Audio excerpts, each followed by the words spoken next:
Un chiffre remonte à la surface, puis un second le contredit, et la rupture prend forme dans le silence tendu du Sahel figé, entre la captation étrangère des recettes hydriques et la fermeture soudaine des vannes. L'écart dévoile une mécanique de dépendance que la décision d'Ibrahim Traoré vient brusquement interrompre, redéfinissant en quelques heures le rapport de force autour d'une ressource vitale. Que signifie ce geste pour celles et ceux qui vivaient au rythme d'un fleuve piloté à distance? Et que révèle-t-il de leur marge réelle face au choix d'Ibrahim Traoré? Une ère bascule, presque sans bruit. La fermeture des vannes n'est pas seulement un acte technique, mais une promesse formulée à travers un geste qui redéfinit la distribution du pouvoir autour de l'eau au Burkina Faso. Au cœur de cette promesse se trouve un bénéfice clair résumé en 10 mots: restaurer un contrôle souverain sur une ressource vitale nationale. Alors que les révélations sur la captation étrangère s'accumulent, l'enjeu cesse d'être théorique. Il devient la mesure même de la capacité du pays à décider pour lui-même. Si le contrôle hydrique avait longtemps été fragmenté entre contrats postcoloniaux et technologies extérieures, sa recentralisation dans les mains nationales crée un risque immédiat, mais ouvre aussi une opportunité historique. En parallèle, les inquiétudes internationales, menaces de sanctions, gel de financement, retrait d'opérateurs, amplifient le coût apparent de la rupture. Mais un micro-point d'inflexion apparaît. Chaque risque révélé par l'extérieur renforce paradoxalement la légitimité de la décision intérieure. Le pays se retrouve devant un carrefour: subir la continuité d'un modèle hérité ou assumer le prix d'une autonomie dont la portée dépasse la gestion du fleuve Sahel. Une donnée longtemps ignorée revient soudain en tête d'affiche. En 2020, plus de 80% des recettes hydriques du Burkina Faso étaient captées par des acteurs étrangers, révélant une asymétrie profonde que très peu avaient réellement mesurée. Cette statistique, longtemps cantonnée au rapport Turner technique, devient la charnière qui explique pourquoi la décision d'Ibrahim Traoré n'a pas été un geste isolé, mais l'aboutissement d'un mécanisme de dépendance longtemps maintenu dans l'ombre. À partir de là, le contexte se déploie. Dans les années précédant la rupture, le système hydrologique fonctionnait sous une stabilité silencieuse. Contrat hérité de la période postcoloniale, technologie verrouillée par des brevets européens, validation des données hydrométéorologiques opérées depuis l'étranger. Les opérateurs internationaux, souvent qualifiés de partenaires, détenaient en réalité les outils stratégiques, pompes, logiciels, capteurs, protocoles, qui régissaient le flux du fleuve Sahel. Sous un autre angle, cette dépendance était autant matérielle que conceptuelle. Le pays pensait gérer ses ressources alors qu'il n'en contrôlait qu'une fraction. La centralisation des données à distance, les serveurs situés en Europe et l'absence de marge technique nationale rendaient la souveraineté hydrique largement théorique. Parallèlement, l'environnement international entretenait l'illusion d'une normalité. Les investissements étrangers étaient présentés comme indispensables, les technologies importées comme incontournables, les accords existants comme des compromis stables. Pourtant, un malaise diffus persistait parmi les techniciens: zones d'ombre dans les logiciels, paramètres modifiables uniquement depuis l'extérieur, marge financière disparaissant hors du territoire. Lorsque cette architecture cachée est enfin révélée, la rupture cesse d'être perçue comme une réaction impulsive. Elle apparaît comme la première tentative sérieuse de rééquilibrer un modèle où le Burkina Faso ne contrôlait ni ses recettes, ni ses données, ni ses infrastructures. C'est dans ce renversement que la décision d'Ibrahim Traoré prend tout son sens. Au cours des premières heures suivant la fermeture des vannes, un ingénieur hydraulique d'Ouagadougou devient la figure discrète qui permet de saisir la portée réelle de la rupture. Envoyé avec son équipe inspecteur les barrages, Ils découvrent que plusieurs modules essentiels, capteurs, logiciels de régulation, protocoles de sécurité, restent dépendants de serveurs européens. Cette découverte, apparemment technique, révèle une profondeur de dépendance largement sous-estimée et confirme que la décision présidentielle a mis à nu non seulement un mécanisme financier, mais une architecture technologique verrouillée depuis l'extérieur. En parallèle, une commerçante d'un quartier périphérique offre un autre éclairage. Pendant des années, son activité dépendait des fluctuations d'approvisionnement décidées par des opérateurs étrangers. Horaires instables, pertes quotidiennes, impossibilité d'anticiper son travail. Le jour de l'annonce, elle raconte comment les habitants sont sortis spontanément discuter dans la rue, non par euphorie, mais parce qu'ils avaient le sentiment d'assister enfin à une réparation longtemps attendue. Pour elle, comme pour tant d'autres, la décision n'était pas une provocation diplomatique, mais une respiration retrouvée. Mise en parallèle, ces deux microscènes, l'ingénieur face à l'infrastructure verrouillée, la commerçante face à la dépendance quotidienne, révèlent que l'impact de la rupture ne se joue pas seulement dans les capitales étrangères, mais dans les gestes ordinaires du pays. Rien n'est durable sans maîtrise locale. Avant la fermeture des vannes, le système hydrique du Burkina Faso fonctionnait dans une stabilité silencieuse, soutenu par des contrats hérités, des dispositifs brevetés à l'étranger et des flux financiers dont une grande partie échappait au pays. Après l'acte décidé par Ibrahim Traoré, cette normalité se fracturait brutalement, ouvrant une séquence politique et technique entièrement nouvelle. Tout commence lorsque le gouvernement suspend officiellement l'ensemble des accords liés à la gestion du fleuve Sahel. La mesure, administrative en apparence, entraîne immédiatement le déploiement d'ingénieurs, de techniciens et de soldats sur les principaux barrages. Leur mission: sécuriser les structures et empêcher toute intervention extérieure susceptible de restaurer l'ancien système. Les documents révélés quelques jours plus tôt, captation des recettes, brevets européens, données validées depuis l'étranger, justifient l'urgence de cette opération. Les équipes découvrent que plusieurs modules fonctionnent encore via des serveurs non nationaux, exposant l'étendue de la dépendance technologique. Les réactions internationales ne tardent pas. Certains gouvernements européens dénoncent un sabotage, des institutions financières annoncent des risques systémiques. Le FMI gèle un prêt crucial destiné aux infrastructures hydrauliques. Des entreprises étrangères suspendent leurs opérations, créant un vide technique immédiat. À Ouagadougou, cependant, un autre paysage se dessine. Rassemblements spontanés, discours d'étudiants, manifestations de soutien. Là où l'extérieur voit un risque, une partie du peuple voit une reconquête historique. Les premiers effets matériels apparaissent. Le retrait des opérateurs étrangers laisse des infrastructures incomplètes, obligeant les ingénieurs burkinabés à reconfigurer pompes, circuits d'irrigation et modules régulés depuis l'extérieur. Le gouvernement lance des programmes d'urgence. Pendant que des rapports internationaux annoncent une crise imminente, une cohésion sociale inattendue se renforce autour de l'idée de souveraineté retrouvée. Ce que révèle cette chronologie n'est pas la vitesse des événements, mais leur profondeur.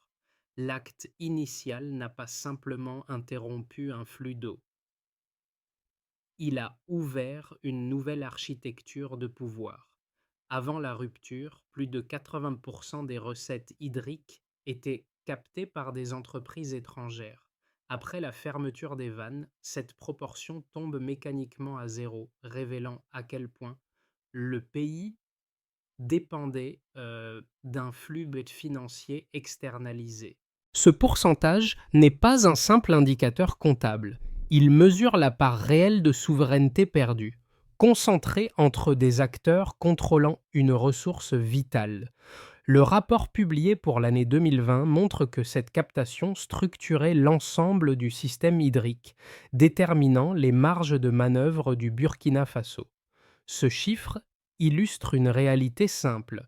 La structure financière, financière défavorisait constamment le pays, limitant toute capacité d'investissement indépendant.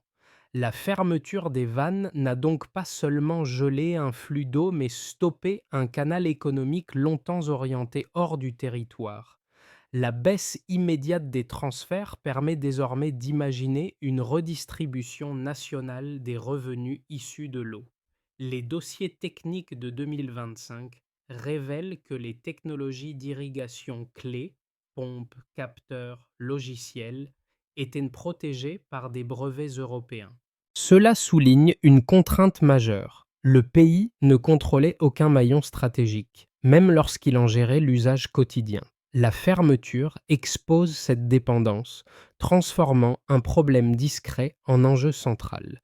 Les ingénieurs nationaux doivent désormais adapter ou reconstruire des modules entiers afin d'éviter toute dépendance à des serveurs ou protocoles extérieurs. Cette étape est complexe, mais elle constitue une opportunité pour consolider une base technologique autonome. Les contrats mis au jour montrent que les données hydrologiques essentielles étaient traitées à distance par des satellites étrangers. Ce paradoxe est clair. Le pays gérait l'eau sans en maîtriser les mesures. Avec l'arrêt du système ancien, la transition impose la construction d'un dispositif national de collecte de données.